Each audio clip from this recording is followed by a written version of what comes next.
মর্মান্তিক পথ দুর্ঘটনা সল্ট লেকের নতুন ব্রিজে। পথ দুর্ঘটনায় আগুনে ঝলসে মৃত এক ডেলিভারি বয়। আহত ওই 4 চাকা গাড়িতে থাকা 3 জন।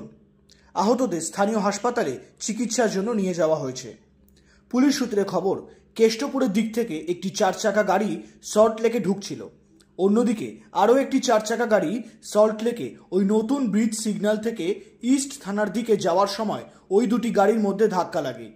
ধাক্কা লাগার পর যে 4 চাকা গাড়িটিতে আগুন লেগে যায় সেটি রেলিংয়ে গিয়ে ধাক্কা মারে, সঙ্গে সঙ্গে আগুন লেগে যায়। গাড়িতে থাকা সবাই বেরিয়ে আসে আহত অবস্থায়। তাদেরকে হাসপাতালে নিয়ে যাওয়া হয়েছে।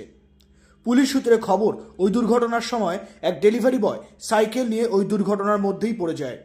সেখান থেকে কোনোভাবে পালাতে গেলে রেলিংয়ে তার প্যান্ট আটকে যায় এবং তার গায়ে আগুন লেগে যায়, যার ফলে তার মৃত্যু হয়েছে বলে এমনটাই জানায় পুলিশ।